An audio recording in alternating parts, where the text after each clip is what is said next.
Abdurrahman, كيف حالك? How are you? Alhamdulillah, I'm fine. You started a business when you were a student. Yes, You were in college still, and you yes, started scuba diving business. correct. Can you tell me a little bit about the start? How did you come up with the idea, and how you thought about it when there was like two or three already in the city, and they were very old in this business? The idea came because I wanted to go scuba diving one day, and in that day I went at early morning at 6 a.m. I went to fill up my tank. However, after waiting for 3 hours to get my tank refilled with air, which should be a quite simple process, and then I realized that there is a great demand in this field, but the supply is very limited and the customer service is not that well. So I decided that there is a proper place, made some feasibility studies, and everything turned out to be workable. Very good. How did you get the first funding? The first funding was a loan from my father. During this loan, it was a very How much minimum was amount. it? It was about 250,000 riyals. It was enough to decorate the place and to also buy some products worth about around $10,000. So, where did you choose the shop? I chose the shop to be near the diving resort area. So in Jeddah, you only can dive in resorts. There is no open beaches to the public. So my decision was based on where do divers dive every weekend, and I chose the most convenient location, which is right in front of it. And the other competitors, where is their locations? None were there. None were there. Everybody thinks about opening up in the middle of the city, but for us, we thought about opening up next to where people actually dive. So this is number one's, that the niche you have was to be near the divers. Yes. Where they need your Yes. services. And what did you use the money for? The one you got from your father? The money was used to rent the location, open up, rent the location and decorate the place, and finally buy a compressor. And there to buy a compressor? Yes, the compressor is the most expensive investment in a new dive center. But that was the most demanded in Yes, this area. yes. To fill up the tanks, Yes, which empty exactly. during diving, so Yes. they can come to you, very near to you. You Yes. are very near to them. Especially that dive resorts take hours to fill their tanks. They will come to me and they will get it in 10 minutes. In 10 minutes. So that was your niche. You Yes. started this. So, okay, fast forward, you bought some stock and you from local distributors, and you put in your shop, Yes. like diving gears, Yes. suits, and so on, and you start selling to the customers. But that was, you buy on cash. Yes, all of our purchases for the first 3 years, 4 years were cash based, and for the first 2 years it was all locally, so from local suppliers. Later on, we started buying internationally or importing ourselves. But most of your income was coming from, not from selling gears, but from filling tanks, which is like from free air. A significant amount. It's not most, it's a significant amount that goes from the cylinder fillings and, let's say, services, renting the equipment and filling up people's tanks, used to make a significant amount of our income. Very good. So that was a very good investment to buy Yes. the compressor and to rent. Instead of selling those gears, you rented them out. Annually, we used to fill 10,000 cylinders. And how much did you charge for filling a cylinder? Around $4. $4. Yes. So that's like $40,000 in the first year. Every year. That was coming from thin air, Yes. actually, because Absolutely. there is not, you're not filling You're oxygen. just compressing the air in their cylinders. Very good. Okay, so fast forward, after 3 years, you started contacting international suppliers. Yes. Like big names in the diving sector. Yes. Did you start buying from them cash, or did they give you credit lines? No, all of our purchases were cash. We were relatively unknown in the diving industry. We are a company that just wants to start ordering from abroad, so we still don't have any reputation, any name, any history. So every company refused to give us any credit lines, and it was all cash based. For how long did that? Up until 2016, so for 4 years, 3 years actually, we were only purchasing cash. In 2016, we started to have enough confidence, and the companies had enough confidence in us to give us credit lines. What did you do with the stock you're buying from outside? You were selling only in your shop? No. We used the distribution model. Most of our products are sold in distribution rather than in retail.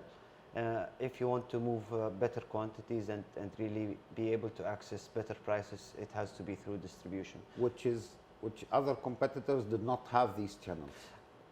They did have distribution, but it was not a real line of distribution. It was not a line of distribution where you have specific staff designated for distribution who would visit the dealer and the retailer and educate them about the product. And no, it was like the dealer or the retailer has to go to the distributor location and buy whatever items from staff that mostly did not understand the product. When you sold to the distribution channel, did you sell on cash on delivery, or was it credit lines you gave? No, we sold in cash. So you had cash, you buy, you sell cash. Yes. So you can, the stock which you bring from outside will sell within like a month? No, it took longer. It was very inefficient. The stock would take around 1 quarter to be sold.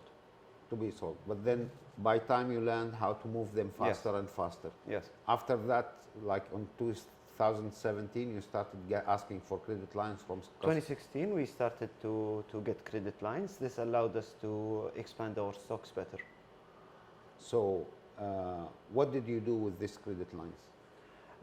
So you buy stock for how long? How long the credit was? It was the credit is 90 days credit. 90 days. Yes. So you get the stock, you sell it out, and then you pay for the your supplier again. Yes.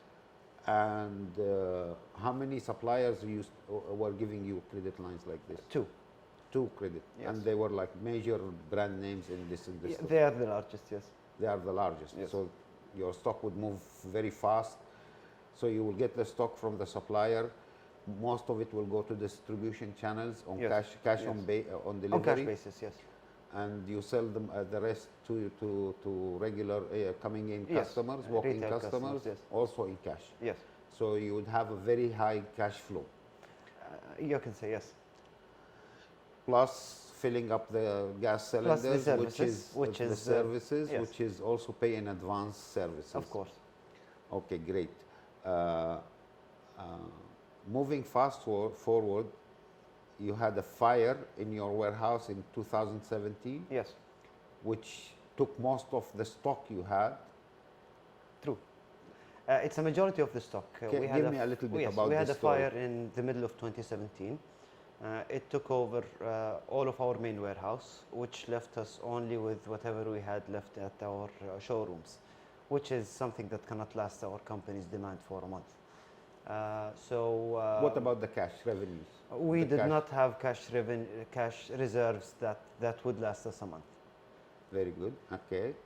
So it was quite a crisis and a disaster. You don't have a product to sell, and you don't have cash to cover up your expenses. So we had to do two things. Usually we would wait for the product to arrive and then sell to the customer. So the first move what we did is we went to our retailers or our sub-dealers, and we gave them better pricing. So we offered them special deals, given that they pay it in advance and they receive between 30 and 45 days, depending on when the shipments were arriving.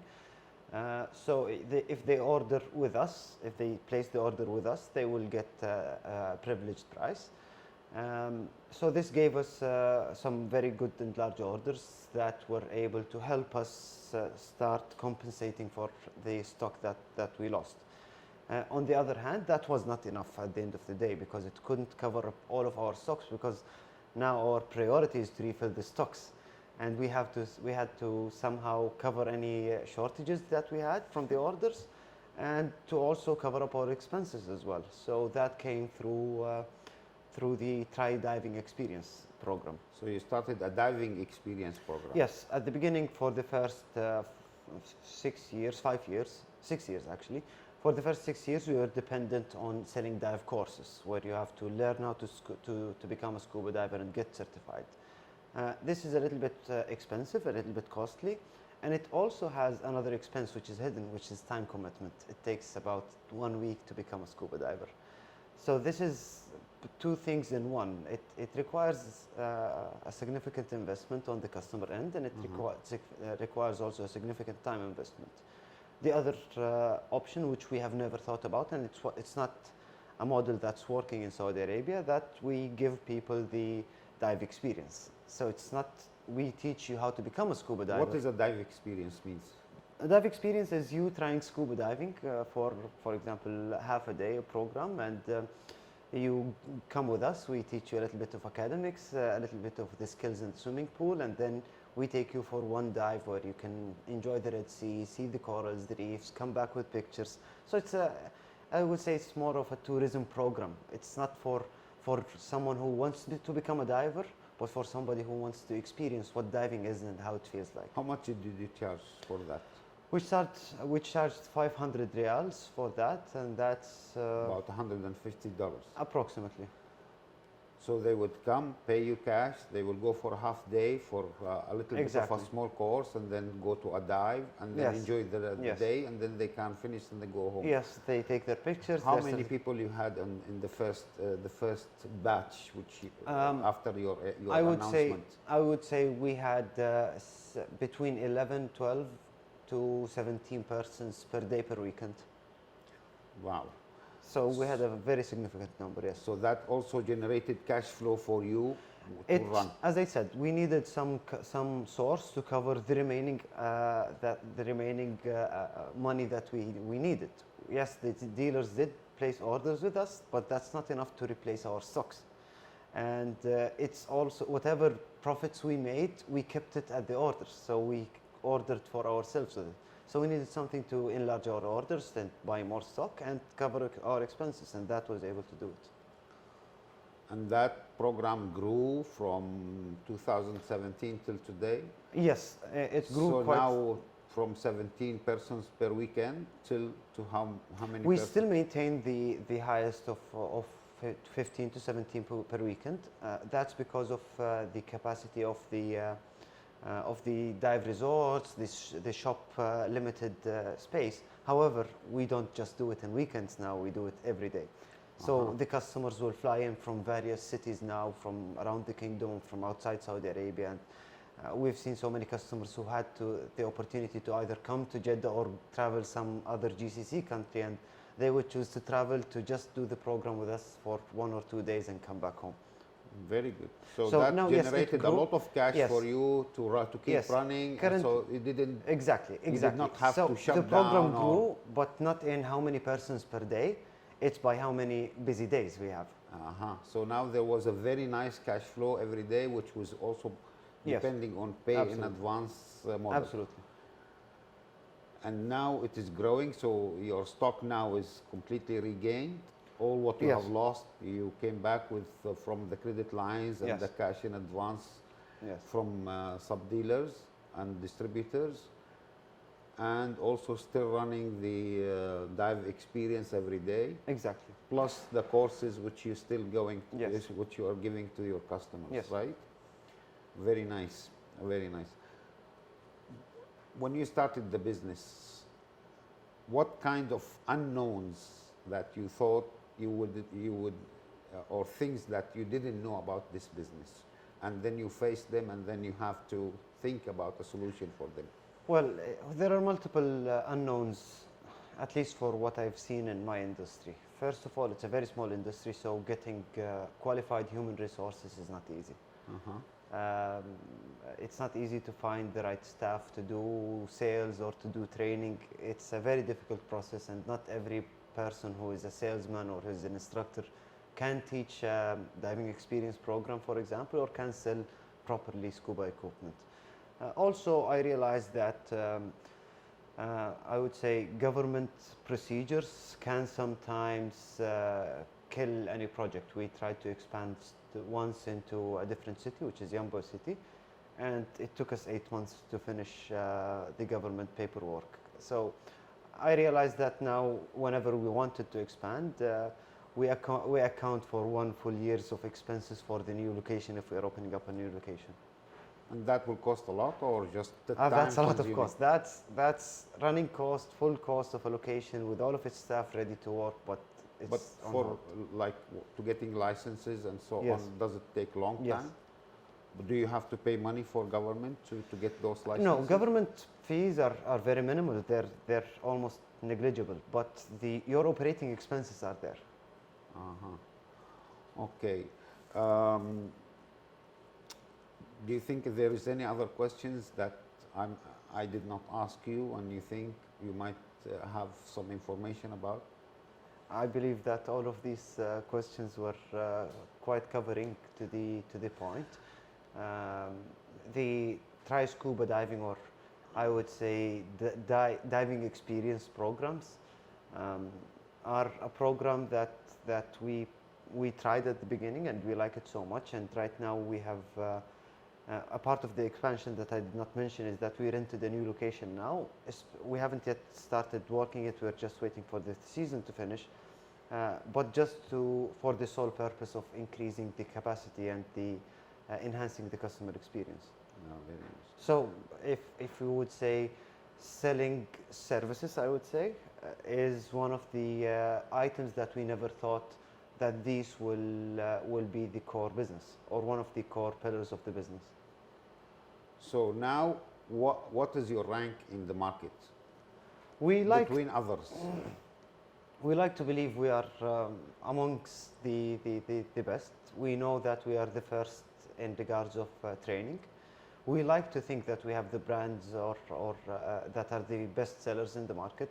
We can never be sure that you're the first in place, but there are some indicators. Once you see the certification count, for example, we are the highest certification center in all GCC countries, not just in Saudi Arabia. But also you introduced a new certificate program into the kingdom which was not available. A new training agency, yes. A new training agency. Yes. So that was also a nice pillar, and it yes, it's also one of the pillars of our system right now. And right now in our training agency, which is SSI, we have 45% of the country's diving centers are now training this system. Your system? Yes. Very nice. Very good. Very good. Thank you very much for coming, and I wish you all the best and all the expansion you are dreaming of. Thank you. And thank you for coming here, and thank you for having you here. Thank you very much. Most welcome.